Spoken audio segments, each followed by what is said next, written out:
experts here who are going to talk about the e-navigation experience, applying AIS in specific regions, lessons learned on VTM, how to react to VTM emergency situations, and then we'll conclude with a presentation on future training in VTM.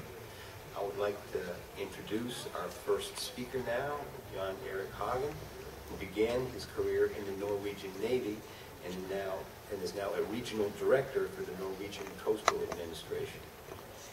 He has also been involved in key European research and development projects such as EMBARC and MONIS, which we heard about the other day, as well as related national projects and activities, such as serving as a head of delegation to the ongoing Russian-Norwegian Working Group on Safety at Sea in the Barents Sea.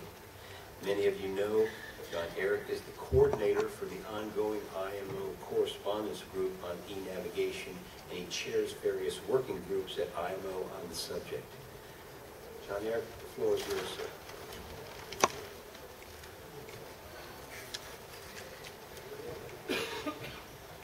Thank you, Mike. And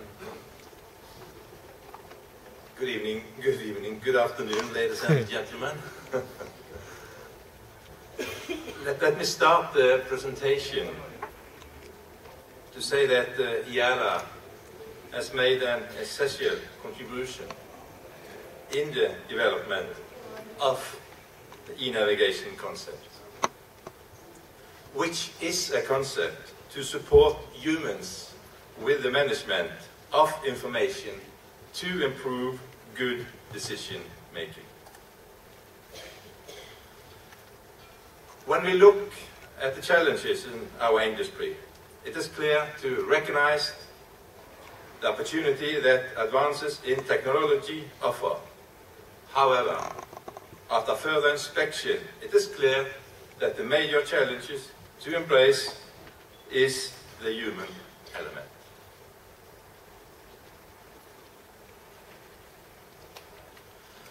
Our world, both within and outside the maritime industry, is making greater demands than ever before in the history of shipping. Bigger ships, faster speeds, greater port efficiency, more regulation, and above all, a far higher demand for public accountability.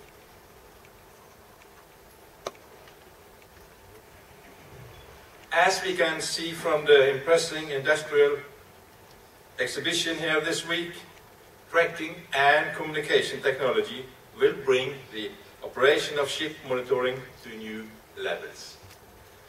This presents us, however, with a unique opportunity to create a value-added mutual support network between ships and shore. But, ladies and gentlemen, as I mentioned before, the most important aspect of such relationship is the human aspect. I know that IALA is currently in a process to develop and define the scope of a global VTM concept as presented here today. And it's also making an effort to bring the VTM concept to IMO. This is an example how IALA continues to be an important contributor to the development of the maritime domain. IMO now 54 and now 55 have confirmed the strong relationship between the VTM concept and the e-navigation concept.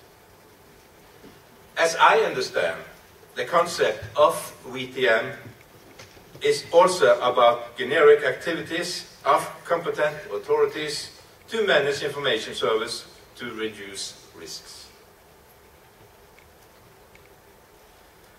VTM is going to be a global concept, like e-navigation. However, it must be recognized that there are already and will be more local and regional projects under development in support of improved maritime activities. Therefore, the concepts of harmonization, interoperability, and scalability are absolutely essential. This is where IALA also should have a significant contribution on the shoreside elements on e-navigation. Let me give some examples on regional projects where Norway participates for the establishment of regional cooperation, which is becoming more and more widespread to approach common issues and challenges in coastal and international water. In the near future, EMSA is planning to establish a North Atlantic monitoring area. Norway will coordinate the information flow in this area. Norway is currently also in the Interreg project, bringing land and sea together, responsible for a work package that is designing a regional maritime traffic monitoring platform beneficial for all member states in the North Sea region. Furthermore, in the Height North, there is ongoing cooperation between Norway and the Russian Federation to establish an exchange of vessel traffic information in the Barents area between From VTS in Norway and Murmansk VTS in the Russian Federation. Several routing and reporting systems for vessels exist in international waters, and many countries have established VTS services that interact with ships in international waters. Norway is no exception. There are 5 VTS centers in Norway, 4 are located in the south of Norway. Vardø VTS in the northern Norway is responsible for monitoring of traffic in the existing TSS, which has been established off the coast of northern Norway. Another TSS is currently being planned off the coast of southern Norway. This picture shows the LRIT tracks in the TSS off the coast of northern Norway, close to the Russian border.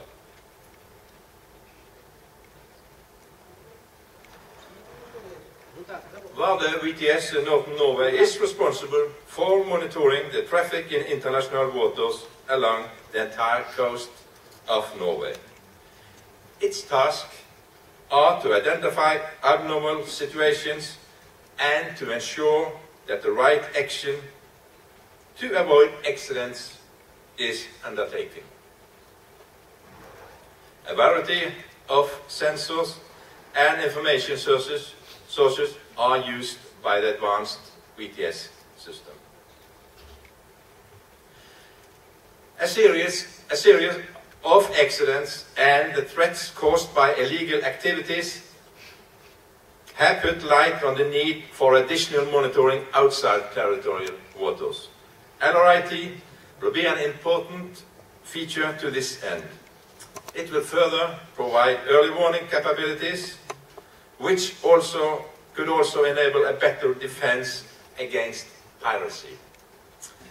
At COMSA 14, it was stated that the satellite detection of ships' automatic identification systems could become part of the e-navigation concept. However, there are numerous issues which still have to be studied and discussed, including legal requirements and the protection of the frequencies reserved for AIS, which was a matter of concern. The global economy is becoming increasingly interconnected. Countries therefore need to work together to find common solutions to common problems. In the maritime field, the volume of ship traffic has grown and ships have become larger. The risk that pollution from accidents may cause damage to the marine environment has increased. It is important to note here that with issues such as